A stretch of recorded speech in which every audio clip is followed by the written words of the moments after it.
I'm Peter Wilt. I'm the president and general manager of Indy 11. I started the Chicago Fire along with an amazing group of talented people on and off the field in 1997. We were fortunate to win the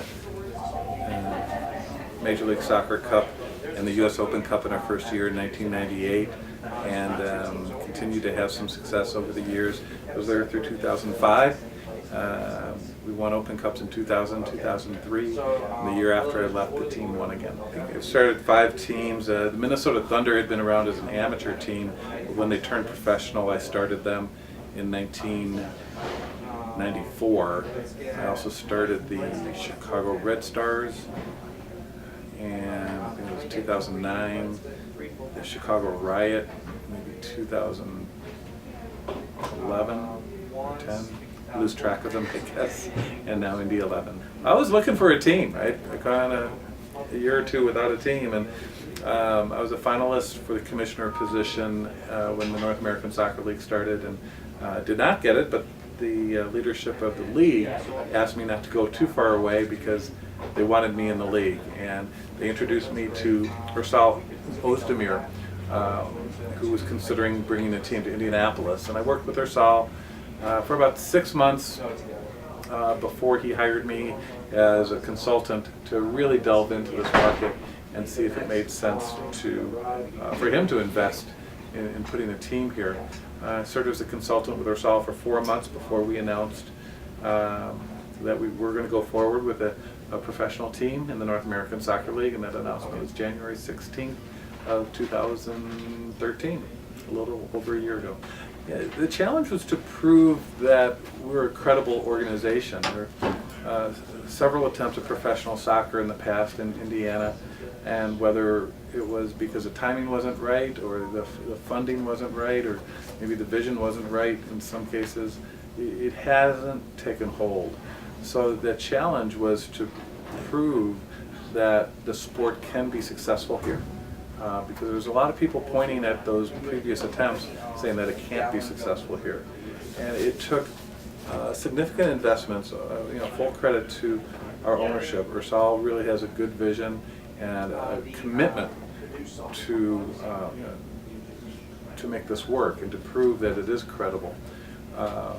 Because this could have gone either way. This could have been just another failed team that looks like a semi-pro team, or it could be the success it has been.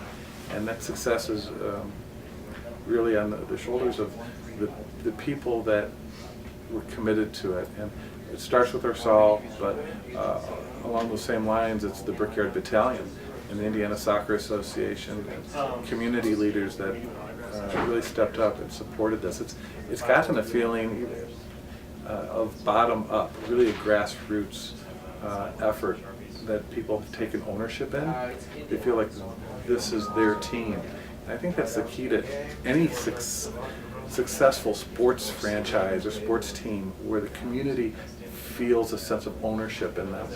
And that's hard to do in a short time period. Normally, that sort of emotional connection occurs after generation and generation of people following a team, passing it on to their children and their grandchildren.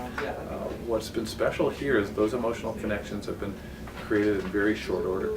On the team side, we've hired Jürgen Sommer as our head coach and director of soccer operations. Jürgen has final say on all soccer decisions, but I'm the team's general manager. I oversee the budget for the players. I use my experience to help the team operations, and I negotiate all the player contracts, any trades, loans, transfers, that goes through me. I work with agents and coaches and players, but I work with Jürgen and his coaching staff, his technical staff, in giving them the support that they need to be successful. So I vet every acquisition. I bring players to the discussion. I hope they see me as a part of the support team for what ends up being the final product on the field. You look at It's the same as the front office staff. You look for talented people with good character and good work rate, right? If you get those three things right, the rest is easy.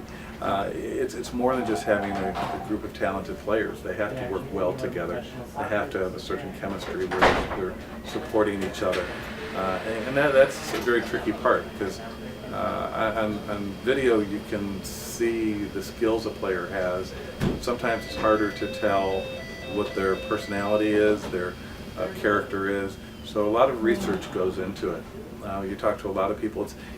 We get so many inquiries to play for the team that you can't sign players just based on a resume or even the video. And certainly that's an important part of it, but it takes a third party really vouching for the player, and it needs to be someone that you know or someone in our group knows and trusts and respects, to give you an idea how that player will fit into the whole. It's especially tricky at the very beginning when you're starting with 0 players and you need to ramp up to almost a couple of dozen players, and they all need to serve a role for the greater good. I think there's a large void in the sports marketplace in Indianapolis that Indy 11 fills. Our audience is really underserved by the current sports offerings. That audience is the youth soccer community, generally suburban soccer families that you traditionally think of with professional soccer fans. But really, the other two are very important as well in being underserved, and that's the large ethnic audience, or I should say the growing ethnic audience, especially the immigrant audience in central Indiana, that may not be as large as it is in Southern California or Texas, but it is growing significant, and it's not just the Latino community, it's also Southeast Asian, Eastern European, African native community, and soccer is their sport. It's their native sport, and it's the one they have the most passion for, and we fill that void.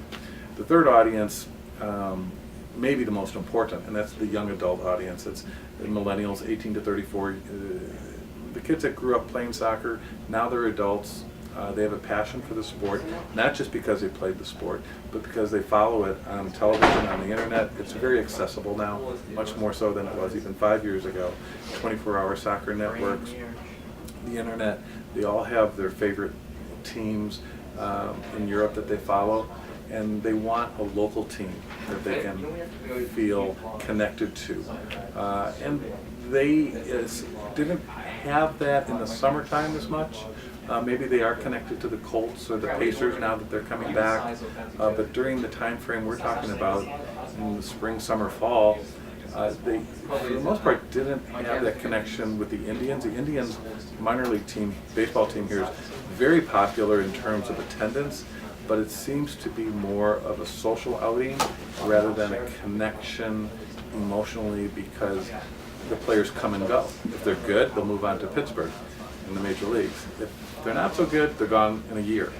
So it's hard for the baseball team locally to create the types of emotional connections that a professional soccer team can.